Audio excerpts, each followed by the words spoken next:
Hola, hola, ¿cómo están? Espero que se encuentren bien. Continuamos con el proyecto de la filosofía del derecho de Hegel, parágrafo por parágrafo. En este momento me complace presentarles a Damián Jorge Rosanovich, quien es profesor en enseñanza media y superior en filosofía desde el 2009, licenciado en filosofía desde el 2011 y doctor en filosofía desde el 2016 por la Universidad de Buenos Aires. Realizó estudios doctorales en la Universidad de Jena del 2012 al 2015 y el postdoctorado en Ciencias Humanas y Sociales en la Universidad de Buenos Aires. Es profesor por concurso en la Escuela de Humanidades de la UNSAM. Es profesor de principales conceptos del pensamiento histórico en la carrera de Historia y dicta seminarios de filosofía política en la maestría en Historia Conceptual.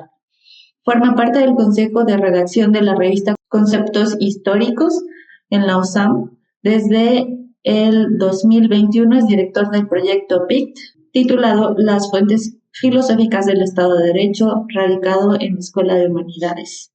Es miembro e investigador asociado en el Centro de Investigaciones Filosóficas dentro del proyecto de investigación sobre la filosofía del idealismo alemán, investigador de la Asociación de Estudios Hobbesianos. Pertenece al Grupo de Investigación y Discusión Filosófica Internacional. Es especialista en filosofía política, filosofía del derecho e historia conceptual. Profesor de grado y de posgrado en USAM y en la Universidad de Buenos Aires, miembro del Consejo de Redacción de la revista online Conceptos Históricos, director del proyecto de Humanidades.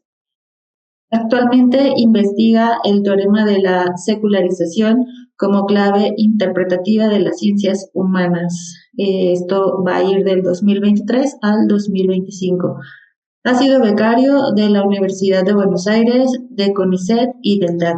Es autor de más de 50 publicaciones académicas, entre las que destacan Hegel y el Iusnaturalismo moderno, publicado en Madrid en el 2021. Los clásicos de un partido aparte, una introducción a la filosofía política en Buenos Aires en el 2023. Un acertijo envuelto en un misterio dentro del enigma, la redacción entre el Estado de Derecho y el Estado Social, publicado en Prehistoria en el número 40 en el 2023. Además, ha sido coordinador de la sección especial titulada Las fuentes filosóficas del Estado de Derecho en el número 40 en el 2023 en la revista Prehistoria. En la cajita de información les voy a dejar toda la información que tenga respecto al doctor Damián Jorge Rosanovich. Y sin más por el momento los voy a dejar con él. Él nos va a exponer la parte del poder legislativo que va del parágrafo 298 al 320. Agradezco enormemente el trabajo que ha hecho el doctor Damián Jorge Rosanovich porque son muchísimos parágrafos y este proyecto ha sido gigantesco. Y también gracias por la espera que ha tenido en la publicación de estos parágrafos. Y bueno, sin más por el momento los dejo con él. Mi nombre es Damián Rosanovich y en los próximos videos vamos a dedicarnos a comentar los parágrafos 298 a 320 de la filosofía del derecho. Como consideraciones preliminares quisiera señalar tres cosas. En primer lugar, el organicismo es una premisa elemental a través de la cual es necesario leer estos parágrafos. Podríamos decir lo mismo de toda la filosofía del derecho o de toda la filosofía de Hegel, pero esto creo que es necesario señalarlo. ¿A qué se refiere este organicismo? Cada uno de los momentos internos del mundo estatal, de la administración pública, debe ser interpretado, por un lado, a través de un significado específico que contiene cada uno de ellos, pero también a través de la relación que tiene con los otros momentos del mundo estatal, de las instituciones públicas, y en tercer lugar, de la relación que tiene con el todo, con la totalidad de ese mundo estatal. Porque allí se expresa, ante todo, la función que cumple cada uno de estos momentos respecto del todo. Es decir, cada uno de estos momentos, el poder legislativo, la opinión pública, la representación política, la corporación, los estamentos, tiene un significado específico, pero ese significado específico está codeterminado por los vínculos con los diferentes momentos del Estado y por la función que cumple respecto del todo estatal. Eso es fundamental para poder comprender diferentes tesis que Hegel expone a la luz de esta premisa organicista. En segundo lugar, hay que señalar que, Hegel escribe en un contexto en el cual se produce un tránsito de un concepto de prerevolucionario de constitución a un concepto, podríamos decir, de herencia revolucionaria, no necesariamente revolucionario, que tiene una referencia ineludible, en la revolución, en las constituciones norteamericanas y en las constituciones resultantes de la Revolución Francesa. Mientras que el concepto prerevolucionario hacía referencia a, el orden jurídico-político de una comunidad política, de un principado, de un reino, de un estado. El caso del término alemán que se utiliza es Verfassung.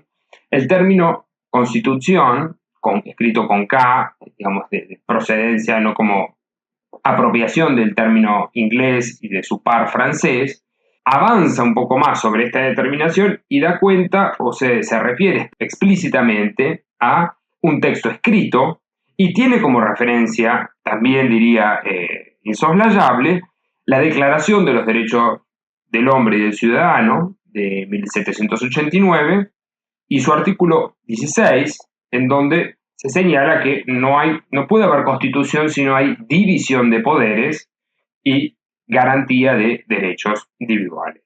Hegel hace un uso de estos dos términos en estos parágrafos, en donde no hay todavía en 1820-21 una nítida distinción entre los mismos, pero a Hegel le permite esta anfibología, esta ambigüedad, a Hegel le permite pensar la relación entre reforma y revolución.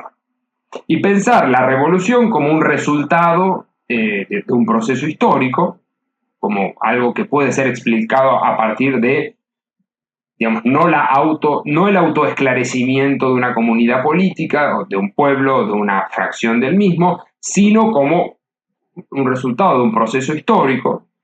Para ello pueden ver, les recomiendo el artículo sobre el derecho de reforma inglés de 1831, en donde Hegel advierte sobre la inminencia de una revolución si no se hacen los cambios del derecho público, los cambios constitucionales relativos a la representación política en Inglaterra, cambios que tendrán lugar un año después en la reforma electoral.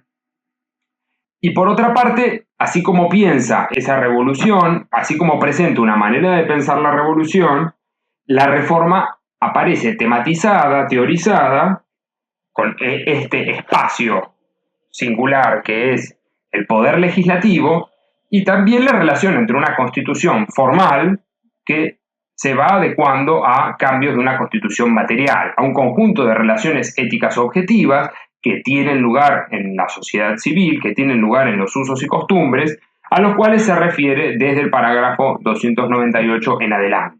En este sentido, podemos señalar que esta representación política, es tematizada por Hegel bajo la doctrina de la soberanía del Estado, que aparece como una instancia que tercia entre la soberanía del pueblo y la soberanía del príncipe. Vayamos al parágrafo en cuestión, el 298. Hegel aquí presenta lo que puede ser caracterizado como una filosofía de la ley. La instancia legislativa es la que puede expresar lo universal como tal, y por esta razón aparecen dos elementos fundamentales en el poder legislativo, como son la procedencia estamental de las dos cámaras, cada una de las cuales está siempre, como he dicho antes, articulada con los otros poderes, siempre en codeterminación con el gubernativo y con el poder del príncipe y con la totalidad del Estado, con la administración pública, ¿no? De aquí que una y otra vez Hegel subraye esa determinación funcional de cada uno de los momentos del mundo estatal y su vínculo respecto del todo, ¿no? Por eso señala Hegel que el poder legislativo es parte de la Constitución misma y la presupone. Y luego hace referencia al carácter, el perfeccionamiento de las leyes, ¿no? Esto que hemos llamado antes de la correlación entre la Constitución formal y la Constitución material, y el carácter progresista de los asuntos de gobierno, asuntos generales de gobierno. Aquí se abre ciertamente un debate que hay, a mi modo de ver, muy interesante, acerca de la noción del progreso y la distinción entre un progreso, si se quiere, reformista, un progreso que contemple cambios institucionales sin violencia, respetando distintas temporalidades institucionales, y el concepto de progreso que utilizarán determinadas teorías revolucionarias, ya sea para acelerar los tiempos del progreso institucional porque son muy lentos, o ya sea rechazando la idea de que hay un progreso o una noción de progreso implícita en las instituciones, en estas instituciones estatales, no en cualquier institución política, y que esa noción de progreso en realidad es una falsa caracterización acerca de las relaciones políticas, los vínculos de dominación, las relaciones de mando y obediencia, y por consiguiente es necesario intervenir en la historia, intervenir en el tiempo histórico y producir una ruptura. Volveremos sobre este aspecto más adelante porque hay un parágrafo que explícitamente se refiere a esto. Me interesaba aquí señalar, por ejemplo, en el agregado, señala que la Constitución debe ser el suelo firme sobre el que se asienta el poder legislativo y no tiene, por lo tanto, que ser hecha solo por él. La Constitución es, por consiguiente, pero al mismo tiempo, esencialmente, deviene. Es decir, progresa en su formación, ¿no? Hegel no busca dar cuenta de una fotografía del Estado donde la historia no tenga una importancia, no tenga un papel clave, y en este sentido la historia también es fuente de cambio, digamos. Esto Hegel lo reconoce y tiene que pensar en este contexto revolucionario. Digamos, la caída de Napoleón es muy reciente y todo el proceso de la Revolución Francesa, uno podría decir, existen fuertes interrogantes acerca de ese cierre del ciclo revolucionario, ¿no? Como muestra de ese cambio, Hegel señala dos ejemplos en el agregado, ¿no? El patrimonio de los príncipes, el cambio sin revolución en los principados alemanes, algo que, bueno, va a ser teorizado en Alemania más hacia el premarzo, uno podría decir, y luego del 48, como esa vía de modernización, esa vía de unificación